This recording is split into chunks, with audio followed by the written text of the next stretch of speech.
शालिनी की शादी रविंद्र से तब हुई थी जब उसकी उम्र सिर्फ 20 साल की थी। गांव के ही एक बड़े किसान का बेटा था रविंद्र। ऊंची जाति, पैसा, जमीन और साथ में घमंड। शादी के पहले ही दिन रविंद्र की मां भागवंती ने कह दिया था, बहू 1 साल में पोता चाहिए, पोता, समझी? शालिनी सिर झुकाकर मुस्कुराई थी, लेकिन वो क्या जानती थी कि उसकी कोख पर भी समाज की आंखें होंगी।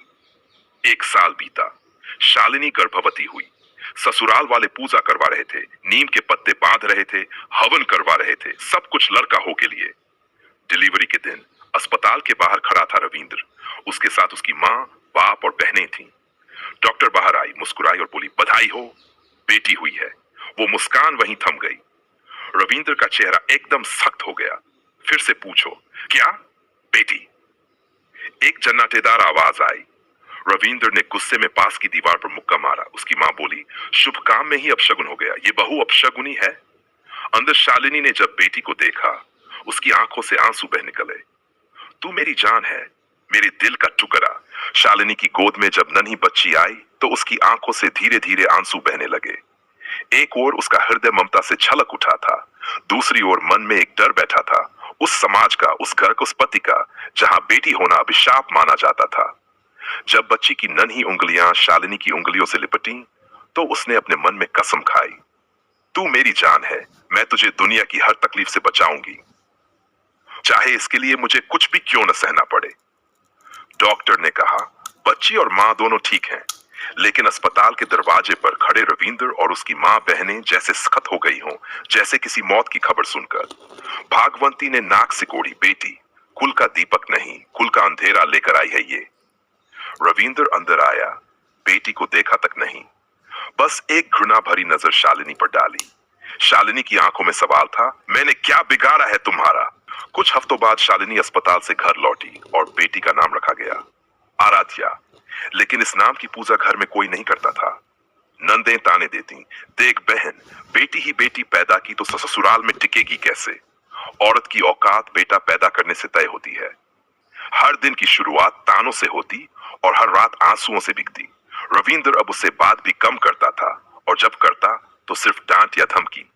एक दिन उसने कह दिया, अगली बार अगर फिर से बेटी हुई नन तो सीधा मायके चली जाना। शालिनी सहम गई, लेकिन नियति को कौन टाल सकता है। आराध्या अब 1 साल की हो चुकी थी। शालिनी ने बहुत प्रार्थना की, व्रत किए, मंदिरों में माथा टेका कि इस बार सब ठीक हो, परिवार की नजरों में थोड़ी सी जगह मिल जाए। कुछ महीनों बाद एक और शुभ खबर आई, शालिनी फिर से गर्भवती थी। घर में हलचल हुई, फिर से पूजा, फिर से झाड़ फूंक।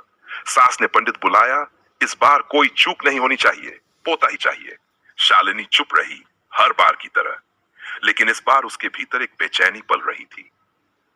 भाग डिलीवरी का दिन आया। रविंद्र बाहर टहल रहा था और सास फिर से नीम की टहनी लेकर बुदबुदा रही थी। कुछ घंटों बाद डॉक्टर आई और वही बात दोहराई, बधाई हो, बेटी हुई है। रविंद्र ने बिना कुछ कहे दीवार पर घूंसा मारा और अस्पताल से चला गया। शालिनी ने अपनी दूसरी बच्ची को देखा, उसके चेहरे पर वही मासूमियत, वही ममता, लेकिन अब उसकी आंखों में एक डर था। घर लौटने पर कुछ भी वैसा नहीं रहा। बहू नहीं, वो आज शालिनी को अलग कमरे में रखा गया। खाना तक ननद लाकर फेंक जाती। सास ने साफ कह दिया, अब कोई खुशी मनाने का सवाल ही नहीं, तेरे हिस्से में बेटियां ही हैं, अब तो जहर घोल के पिला दे इसे, कम से कम कुल तो बचे। शालिनी कांप उठी। उसने अपनी दोनों बच्चियों को सीने से लगा लिया और आंखें बंद कर ली, लेकिन अगले ही पल उसने आंसू पोंछ डाले। नहीं, अगर मैंने हार मान ली तो ये बेटियां भी हार मानना सीखेंगी, मुझे लड़ना होगा। वक्त बीतता गया, लेकिन हालात नहीं बदले। रविंद्र अब घर देर से आता। शालिनी से बात करना तो जैसे पाप हो। बेटियां बड़ी हो रही थीं। आराध्या अब स्कूल जाने लगी थी और छोटी अनवी मां के आंचल से बंधी रहती। शालिनी ने कभी किसी से शिकायत नहीं की, वह सिर्फ अपने भीतर रोती थी, तकिए में मुंह छिपाकर या रात के अंधेरे में अपनी बच्चियों को देखकर। फिर एक दिन उसकी तबीयत बिगड़ गई। डॉक्टर ने जांच की और खबर दी, बधाई हो, आप मां बनने वाली हैं। शालिनी की आंखें भर आई, लेकिन इस बार डर उसके भीतर कड़वाहट बन चुका था। उसने सोच लिया था कि चाहे कुछ भी हो, अब वह टूटेगी नहीं। रविंद्र को जैसे बर्फ की सिल पर बिठा दिया गया हो। उसने आंखें तरेरते हुए कहा, अगर इस बार भी बेटी हुई तो या तो तू रहेगी या मैं। शालिनी मुस्कुराई नहीं, न रोई। बस एक गहरी सा दिन आया। बारिश की रात थी, बिजली चमक रही थी, जैसे आसमान भी उस दिन कुछ कह रहा था। कुछ देर बाद डॉक्टर बाहर आई। बधाई हो, बेटी हुई है। शालिनी की आंखों से इस बार आंसू नहीं गिरे। उसने अपनी नन्ही बच्ची को सीने से लगाया और कहा, तू तीसरी नहीं, तू मेरी तीसरी सौगंध है। अब इस समाज से, इस सोच से मैं लड़ूंगी, तेरे लिए, तेरी बहनों के लिए और अपने लिए। घर लौटने पर रविंद्र और उसकी मां ने फैसला लिया, अब और नहीं, निकाल दो इसे घर से। बेटियां लेकर बैठी है, किस काम की। शालिनी तीनों बेटियों को लेकर घर से निकली। रात के अंधेरे में आंखों में आंसू नहीं, आग थी। गांव के किनारे टूटी फूटी पगडंडियों से होते हुए शालिनी रात के अंधेरे में तीनों बेटियों को गोद बगल में थामे चली जा रही थी। ठंडी हवा उसकी चूड़ीदार सलवार को फाड़ने पर आमादा थी और बारिश की बूंदें उसके चेहरे पर इस तरह गिर रही थीं, जैसे खुद ईश्वर भी उसकी परीक्षा ले रहे हों। मायके का छोटा सा घर दिखा। दीवारें छत से टपती थीं। दरवाजे पर जंग लगे कुंडे थे और अंदर केवल एक कमरा था जहां उसके बूढ़े माँ पिता रहते थे। दरवाजा खटखटाया। भीतर से माँ की कांपती आवाज आई, कौन है। शालिनी फफक पड़ी। माँ, मैं शालिनी। खुला। माँ की आंखें उसे देख फटी की फटी रह गई। भीगी हुई बेटी, 3 बच्चियां और चेहरे पर थकी हुई वीरानी। बिटिया, तू इस हाल में। शालिनी माँ से लिपट गई और पहली बार खुद को कमजोर महसूस किया। लेकिन अगले ही पल उसने अपनी बच्चियों को देखा और आंखें पोंछ ली। माँ, अब रोने का वक्त नहीं है, अब जीने का वक्त है, अपनी बेटियों के लिए। पिता ने कुछ नहीं कहा, बस अंदर बिछे फटे बिस्तर को झाड़ा और कहा, हमारे पास कुछ नहीं है शालिनी, लेकिन ये घर तेरा है। अगले कुछ दिन कठिन थे। बच्चियों के दूध का इंतजाम करना, खाना जुटाना, सब कुछ माँ पिता की थोड़ी बहुत पेंशन और गांव की मदद से होता। एक रात शालिनी छत के नीचे बैठी चूल्हे पर रोटियां सेंक रही थी और सोच रही थी, क्या सिर्फ बेटियां जन्ना ही मेरा गुनाह है? क्या एक औरत की पहचान केवल बेटे से होती है? क्या मेरी बेटियां इस समाज में सिर उठाकर जी नहीं सकती? तभी अनवी पास आकर बोली, माँ, मैं भी स्कूल जाऊंगी ना, जैसे दीदी जाती है। शालिनी ने पहली बार ठान लिया, तू जरूर जाएगी। तुम तीनों पढ़ोगी, इतनी पढ़ोगी कि इस समाज की सोच हिल जाए। और मैं, तुम्हारी माँ, एक नई राह बनाऊंगी ताकि कोई औरत फिर इस राह पर अकेली न चले। अगली सुबह जब सूरज की किरणें टूटी छत से छनकर अंदर आईं, शालिनी की आंखों में एक नई रोशनी थी। वह रोशनी जो सिर्फ दुखों की राख से जम लेती है। रात भर की बेचैनी, अपनी बेटियों के भविष्य की चिंता और समाज की कटु बातें अब उसके भीतर आग बन चुकी थीं। उसने माँ के पुराने सिलाई मशीन को देखा, जो वर्षों से कोने में धूल फांक रही थी। कांपते हाथों से उसने उसे उठाया, साफ किया और जैसे ही मशीन की सुई में धागा डाला, एक नई शुरुआत ने जन्म लिया। माँ, मुझे सिलाई का काम मिल सकता है क्या? शालिनी ने पूछा। माँ ने भर्राए गले से कहा, तू कर सकती है बेटी, लेकिन गांव वाले अब भी वही सोच रखते हैं, कोई आसानी से काम नहीं देगा। शालिनी की आवाज में दृढ़ता थी, तो मैं उन्हें मजबूर कर दूंगी सोच बदलने पर। उसने गांव की औरतों के दरवाजे खटखटाने शुरू किए। आपके बच्चों के कपड़े सिल दूं, शादी का लहंगा बनवाना हो तो कहिए। कई दरवाजे बंद हुए। कई आंखों ने घृणा से देखा। 3-3 बेटियां हैं, औरत होकर मर्दों से लड़ी है, घर से निकाली गई है, ये अब कपड़े सिलेगी? लेकिन एक दरवाजा खुला, राम दुलारी बुआ का। उम्र के आखिरी पड़ाव पर खड़ी एक विधवा, जो खुद भी समाज की ठोकरों से जूझ चुकी थी। आजा बिटिया, मेरा ब्लाउज सिल दे। मेहनताना थोड़ा कम होगा, लेकिन आशीर्वाद पूरा दूंगी। वहीं से सिलसिला शुरू हुआ। धीरे धीरे सिलाई मशीन की आवाज पूरे मोहल्ले में गूंजने लगी। शालिनी दिन रात काम करती। बेटियां पास बैठकर पढ़ती, कभी रद्दी कागजों पर तो कभी उधार की किताबों से। शाम को जब थकी हुई माँ अपनी बच्चियों को दूध की कटोरी थमाती, तब उसके चेहरे पर सुकून होता, आज की थकान कल की जीत बनेगी।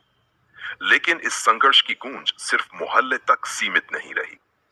भागना, समाज के मुंह पर तमाचा, सिलाई मशीन की आवाज अब मोहल्ले की पहचान बन चुकी थी। सुबह की शुरुआत बच्चों की किलकारियों से होती, दोपहर को सुई की टांकों से और रात चूल्हे की मध्यम आंच में पकते संघर्ष से। लेकिन इस मेहनत की गूंज अब केवल घर या गली तक सीमित नहीं थी। गांव के स्कूल की प्रधान अध्यापिका कविता दीदी जिनका स्वभाव हमेशा सहानुभूतिपूर्ण रहा था, एक दिन खुद शालिनी के घर आई। मैं तुम्हारे बारे में सुन रही थी शालिनी। तुमने 3 बेटियों को अकेले पालने की जो हिम्मत दिखाई है, वो आजकल की पढ़ी लिखी औरतें भी नहीं कर पाती।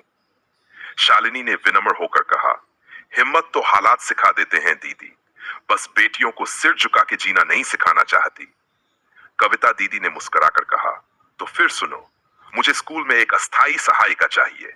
तनख्वाह बहुत नहीं है, लेकिन अगर तुम चाहो तो बच्चों को चित्रकला, सिलाई या पुस्तकें बांटना सिखा सकती हो। क्या करोगी? शालिनी की आंखों में आंसू आ गए। यह पहला अवसर था जब समाज ने उसे गलत साबित करने के बजाय एक मोड़ पर सम्मान दिया। मैं ये काम करूंगी दीदी, पूरे मन से। शालिनी अब आधे दिन स्कूल में और आधे दिन सिलाई में लगाती। उसकी बेटियां स्कूल में पढ़ने लगीं। अब वे फटे पुराने बैग नहीं, अपनी मां की मेहनत से खरीदे छोटे छोटे स्कूल बैग्स लेकर जाती। और एक दिन वही हुआ जिसने शालिनी की आत्मा को झकझोर दिया। गांव के चौपाल में एक सभा थी, बेटी बचाओ बेटी पढ़ाओ योजना पर। जब मन से आवाज आई, क्या इस गांव में कोई ऐसी नारी है जो अकेले बेटियों को पाल रही है, उन्हें पढ़ा रही है, उन्हें समाज में सिर उठाकर जीना सिखा रही है? सबकी निगाहें खुद ब खुद शालिनी की ओर मुड़ गई। पुराने आरोप लगाने वाले चेहरे अब शर्म से झुकने लगे। कभी ताने देने वाली औरतें अब तालियां बजा रही थी। यहां तक कि उसी पंचायत का सरपंच, जिसने पहले शालिनी को बेवकूफ औरत कहा था, अब कह रहा था, शालिनी जैसे लोगों से ही गांव का नाम रोशन होगा। शालिनी ने माइक थामा और कहा, बेटियां बोझ नहीं होती, समाज की सोच होती है। मैं झुकी नहीं, इसलिए मेरी बेटियां आज उठ खड़ी हुई हैं। शालिनी मंच से उतरकर अपने घर लौट गई, लेकिन अब उसकी पहचान बदल चुकी थी। गांव की महिलाएं अब उसे नाम लेकर नहीं, हमारी दीदी कहने लगी थीं। बच्चियां अपने पैरों पर खड़ी होने की राह पर थीं। पर इसी बीच गांव में एक और खबर फैल गई। विनोद ने दूसरी शादी कर ली थी। हाँ, जब शालिनी को 3 बेटियां हुई थीं और वह घर से निकाली जा चुकी थी, उसी दौरान विनोद ने अपने पिता के दबाव में आकर दूसरी शादी कर ली थी, सिर्फ बेटे की चाहत में। वह लड़की जवान, सुंदर और दहेज के साथ आई थी और कुछ महीनों बाद उसने एक बेटे को जन्म दिया। पूरे घर में जश्न मना था। अब घर का चिराग आ गया है, अब हमारा नाम रोशन करेगा। पर किस्मत को कुछ और ही मंजूर था। बेटे का नाम रखा गया राजवीर, पर बचपन से ही वह जिद्दी, गुस्सैल और बेकाबू था। दादी और पापा ने उसे सिर चढ़ा रखा था। राजवीर कुछ भी करेगा, हमारा बेटा है। राजवीर ने न तो कभी स्कूल में ध्यान दिया, न ही किताबों की कदर की।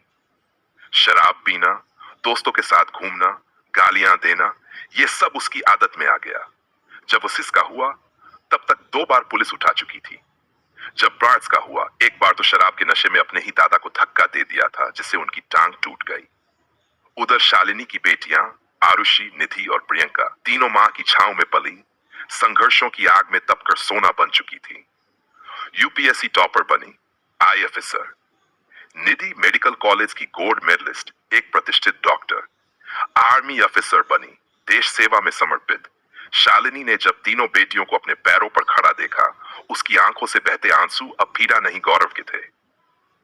एक दिन वही विनोद, जिसके बेटे ने अब शराबी बनकर घर की इज्जत मिट्टी में मिला दी थी, शालिनी की बेटियों की खबरें टीवी और अखबारों में देखकर घबरा गया। सास, जो कभी शालिनी को बेटी जनने वाली कहकर ताने देती थी, अब बिस्तर पर पड़ी थी, अकेली, बीमार और पछतावे में डूबी। विनोद सिसकते हुए शालिनी के दरवाजे पर पहुंचा। दरवाजा खुला। शालिनी एक सरल सूती साड़ी में खड़ी थी, चेहरे पर वही गरिमा, आंखों में वही स्थिरता। विनोद ने हाथ जोड़कर कहा, शालिनी, मुझे माफ कर दो, आज समझ आया बेटा नहीं, अच्छा इंसान होना जरूरी है, और वो तुमने अपनी बेटियों को बनाया है। सास भी पीछे से कांपते हुए बोली, बहू, गलती हो गई, तीनों बेटियां भगवान का वरदान है, हमें अब उनकी छांव चाहिए। शालिनी ने गहरी सांस ली। तीनों बेटियां उसके पीछे खड़ी थीं, आत्मविश्वास, गरिमा और गर्व के साथ। आरुषि ने कहा, दादी, हम आपसे नफरत नहीं करते, लेकिन अब हम आपको समझदारी सिखाना चाहते हैं। हमारी मां को जो दर्द आपने दिया, वह अब सबक बन चुका है। शालिनी बोली, मैं माफ कर सकती हूँ, लेकिन जो चोटें मुझे मिली, उन्हें भूलना मुश्किल है। पर मेरी बेटियां अब मेरी डाल है, ये अब तुम्हारा भी सहारा बनेंगी। लेकिन तुम्हें यह मानना होगा कि बेटी कभी बोझ नहीं होती, वरदान होती है। विनोद और उसकी मां शर्म और आंसुओं से गले तक डूब चुके थे। शालिनी ने जब अपनी सास और पति को माफ किया तो वह कोई कमजोरी नहीं थी, वह उसकी ताकत थी।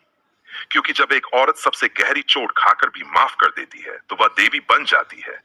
लेकिन यह माफी सिर्फ उनके आंसुओं के लिए नहीं थी, यह माफी एक शर्त पर थी। सच को समाज के सामने स्वीकार करोगे। विनोद और उसकी मां ने हामी भरी। गांव में पंचायती मीटिंग बुलाई गई। पूरा गांव इकट्ठा था। जिन लोगों ने कभी शालिनी को ताने दिए थे, आज वही लोग भीड़ में सिर झुकाए खड़े थे। शालिनी मंच पर खड़ी थी। बगल में उसकी तीनों बेटियां, आईएएस आरुषि, डॉक्टर निधि और आर्मी अफसर प्रियंका। सामने खड़े थे विनोद और उसकी मां। शालिनी ने माइक उठाया और आवाज गूंज उठी। जब मेरी बेटियां हुई तो इन लोगों ने मुझे बांझ और अपशकुनी कहा। जब मैं दर्द से तड़प रही थी, इन्होंने मुझे घर से निकाल दिया। आज वही बेटियां मेरा गर्व बनकर खड़ी है और जिनके लिए इन्होंने मुझे छोड़ा, आज वही बेटा उन्हें संभाल नहीं पा रहा। गांव में सन्नाटा छा गया। सास की आंखों से आंसू बह रहे थे। विनोद का चेहरा शर्म से झुका था। शालिनी ने आगे कहा, बेटी को बोझ समझना बंद करो। अगर मां का आंचल पवित्र होता है तो उसी आंचल से निकलने वाली बेटी भी ईश्वर का उपहार होती है। बेटियां उजालों की चिंगारी है, दीपक की लौ है। और मैं आज पूरे समाज को यह बताने आई हूं कि बेटी ही असली दीप है। लोगों की आंखें नम हो चुकी थी। तभी आरुषि ने माइक लिया। हमें बेटी बनने पर गर्व है, हमें मां की गोद में पलने पर गर्व है। और आज हम हर उस मां के लिए खड़े हैं जो सिर्फ बेटे की चाहत में रौंदी जा रही है। हम वो रोशनी है जो अंधेरे घरों को रोशन करेंगी। पर पहले हमें माओं को रोशनी की अहमियत समझानी होगी। उस दिन के बाद शालिनी को गांव की औरतों ने शक्ति मां कहना शुरू कर दिया। उसने गांव में एक सेंटर खोला, बेटी दीप सेवा संस्थान, जहां बेसहारा बेटियों और सताई हुई महिलाओं को ट्रेनिंग, शिक्षा और सम्मान दिया जाता था। उसके नेतृत्व में कई महिलाएं अब अपने पैरों पर खड़ी होने लगी। और दूसरी ओर राजवीर, विनोद का बेटा, नशे में एक एक्सीडेंट करता है और जेल चला जाता है। उसका भविष्य तबाह हो चुका है। विनोद टूट चुका है, पर अब शालिनी ही है जो उसकी मां की देखभाल करती है। पर वह एक सीमा तय कर चुकी थी। पति को अब जीवन साथी का दर्जा नहीं, सिर्फ बेटियों के पिता के रूप में स्वीकारा। अंतिम दृश्य, शालिनी अपनी बेटियों के साथ मंच पर खड़ी होती है। पीछे बोर्ड पर लिखा होता है, एक औरत अगर अपने आंसुओं को आग बना ले तो पूरी दुनिया को रोशन कर सकती है। और मंच से शालिनी की आवाज गूंजती है, मैं सिर्फ मां नहीं, क्रांति हूं। मैं सिर्फ बेटी की मां नहीं, हर उस बेटी की लड़ाई हूं जिसे समाज ने पराया समझा। अब मेरी बेटियां दीप बनकर हर घर को जलाएंगी और मैं उनकी लौ बनकर जलती रहूंगी। यह कहानी सिर्फ शालिनी की नहीं, हर उस मां की है जिसे आज भी बेटा बेटी के फर्क में जलाया जा रहा है। लेकिन याद रखना, बेटियां दीप हैं। जलाओगे नहीं तो रोशनी कैसे होगी?